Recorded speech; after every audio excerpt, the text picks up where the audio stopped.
happy Sunday. Before we learn about today's miracle, I want to see how much you guys remember about the miracle we talked about last week. So let's play a game. I'm going to give you two choices. You have to pick which one is true or which one actually happened, and show me that you know that answer by doing the thing that I tell you.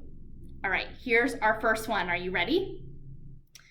Did Jesus turn water into wine, or did Jesus turn water into soup?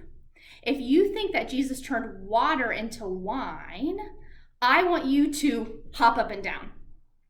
If you think Jesus turned water into soup, I want you to sit down and cross your arms.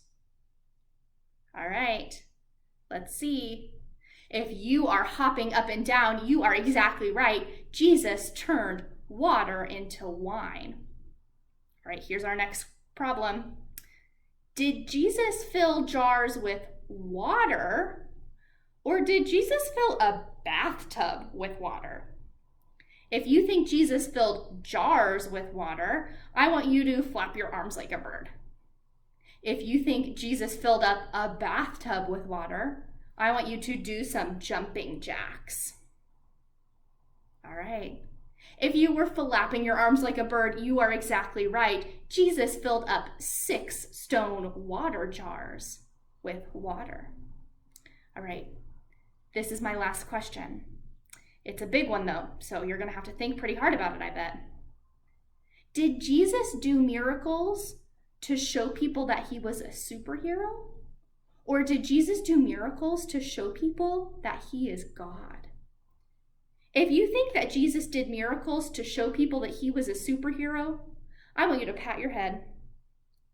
If you think that Jesus did miracles to show people that he is God, I want you to spin in a circle. All right, if you were spinning in a circle, you were exactly right. We said that Jesus does miracles to show that he is God. I am so proud of you all for remembering so many things that we learned together last week. So today we're going to learn about another miracle that Jesus does that's written about in the Gospel of John. In this story, a man walks more than 15 miles to meet Jesus and to ask him to do a miracle. That's like a really, really long way to walk. If you live in Nicholasville or in Wilmore, that would be like walking from your house to come meet me here at church and then walking back to your house. Oh my goodness. Just thinking about all of that walking, 15 miles, makes me pretty sleepy. What about you?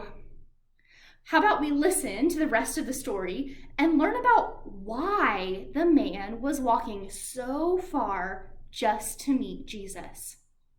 While we're listening to the story, I want you to pay special attention to what the dad does after he talks to Jesus. Think about, what does the dad do after he talks to Jesus? The son of a royal official was very sick, so sick that he might die. The father was so worried about his son, and he needed to find someone to help him. Maybe the teacher, Jesus, could help. People were saying that Jesus was traveling from city to city, teaching people about God and performing miracles. Some even said that Jesus could make sick people well again. That is when the royal official heard that Jesus was in the city of Cana. The boy and his father lived in the city of Capernaum by the Sea of Galilee, so it would take all day for him to walk to Cana. But this was so important that it did not matter how far he had to walk. So the father walked all day from Capernaum to Cana to find Jesus. Finally, he came to the city of Cana and found Jesus there. He begged him to travel back home with him and to heal his son. Jesus knew that the people who were listening didn't yet know that he was God. He said, "Unless you people see miracles, you will not believe." But all the man could think about was his son. "Please, you must travel with me to Capernaum and come to my house before my son dies." But Jesus did not go to the man's house. He surprised the royal official by telling him to go back home. "Your son will live." When Jesus said this, the man believed his words. He immediately set off back for his home in Capernaum. It was 1 o'clock in the afternoon when Jesus had said these words. On the way back to his home, the man's servants met him on the road. "Your son is alive," they exclaimed. "His fever went away." The father was so happy to hear this good news. "I have a question for you guys. What time did the fever go away?" They said, "The fever went away at 1 o'clock in the afternoon." Well, 1 o'clock in the afternoon was the exact time that Jesus had said the words, "Your son will live." The royal official and everyone in his house now believed that Jesus' words were always true. Jesus had said the words when he was in Cana, and the son was far away in Capernaum. Jesus made the boy well even though he was far away from him. Jesus did exactly what he said he would. Jesus is a promise keeper. That's a pretty awesome miracle, isn't it? You know, there are a lot of miracles written about in the Bible that have to do with healing or making sick people better. And we can learn a lot about Jesus through these kinds of miracles that he does. In this story, the royal official, the dad, he goes and asks Jesus to go with him and to heal his son at his house. But did Jesus go with the dad? No. Jesus just looked at him and told him that his son was now healed.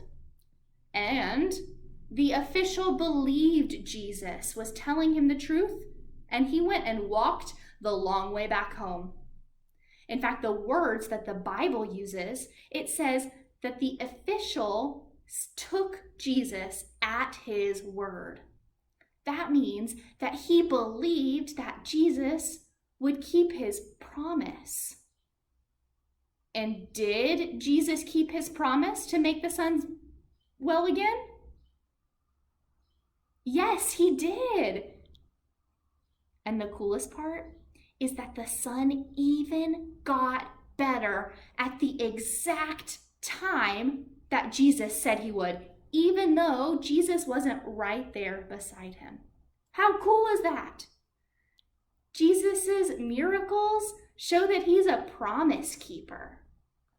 Jesus' miracles show that he's a promise keeper. As we finish today, I want you guys to take some time to talk with your mom and dad about what it means to be a promise keeper. What does it mean to be a promise keeper? While you guys talk about that, I think I'm going to go take a nap because we talked about a lot of walking today and I'm kind of tired. I'll see you guys next week with a new miracle from the Gospel of John for us to talk about. Bye, friends.